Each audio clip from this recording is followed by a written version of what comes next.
ഇപ്പം ഈ വർഷം ഇതുവരെ, അതായത് ക്രിസ്മസ് റിലീസുകൾ ഒഴിവാക്കിയിട്ടുള്ള ഒരു കണക്കാണ് പ്രൊഡ്യൂസേഴ്സ് വിട്ടിരിക്കുന്നത്. അപ്പോൾ അതിൽ അവർ പറഞ്ഞ 184 സിനിമകളാണ് ഇതുവരെ റിലീസായിരിക്കുന്നത്. അതിൽ തിയേറ്ററൽ ഹിറ്റായത്, നമ്മൾ ഇവർ പുറത്തുവിട്ടിരിക്കുന്ന കണക്ക് എപ്പോഴും തിയേറ്ററിക്കലാണ്. മറ്റിതിൻ്റെ സാറ്റലൈറ്റോ അല്ലെങ്കിൽ OTTയോ മറ്റ് റൈറ്റ്സ് ഒക്കെ വിറ്റിട്ട് ചിലപ്പോൾ ലാഭകരമായിട്ടുണ്ടാവും. പക്ഷേ തിയേറ്ററിൽ ഓടി ഹിറ്റായ സിനിമകളെ ഒരു കണക്കാണ് ഇവർ വിട്ടിരിക്കുന്നത്. അപ്പോൾ ഇതിലിവർ സൂപ്പർ ഹിറ്റുകൾ, അതായത് വൻ ഹിറ്റായി മാറിയ ബ്ലോക്ക് ബസ്റ്റർ സൂപ്പർ ഹിറ്റായ സിനിമകൾ, അതിൽ നമ്പർ 1 ലോകയാണ്. നമുക്കറിയാം, ലോക ഒരു ഇൻഡസ്ട്രി ഹിറ്റായി മാറിയ ഒരു സിനിമയാണ്.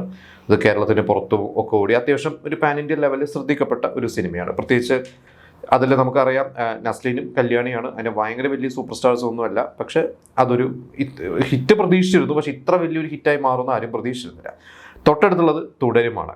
അത് നമുക്കറിയാം, തുടരും ഇതേപോലെ തന്നെ ഞെട്ടിച്ചതായിരുന്നു. അതുവരെ ഉണ്ടായിരുന്ന സിനിമകളുടെ കളക്ഷൻ ആണ് തുടരും വെട്ടിച്ചിട്ടാണ് ഇവിടെ നമ്മുടെ കേരള ബോക്സ് ഓഫീസിൽ ഇൻഡസ്ട്രി ഹിറ്റായി മാറിയത്. പിന്നെ 3ാം സ്ഥാനത്തുള്ളത് എമ്പുരാനാണ്.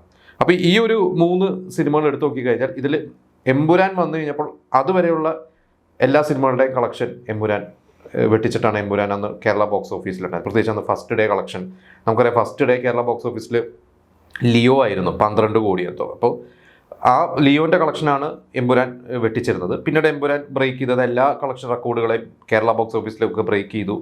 അങ്ങനെയാണ് എമ്പുരാൻ വന്നിരുന്നത്. എമ്പുരാൻ്റെ കളക്ഷനാണ് പിന്നീട് തുടരും ബ്രേക്ക് ചെയ്തത്. തുടരുമിൻ്റെ ലോകയും ബ്രേക്ക് ചെയ്തു. ഇങ്ങനെയാണ് എൻ്റെ ഒരു അറിവ് വെച്ചിട്ട്.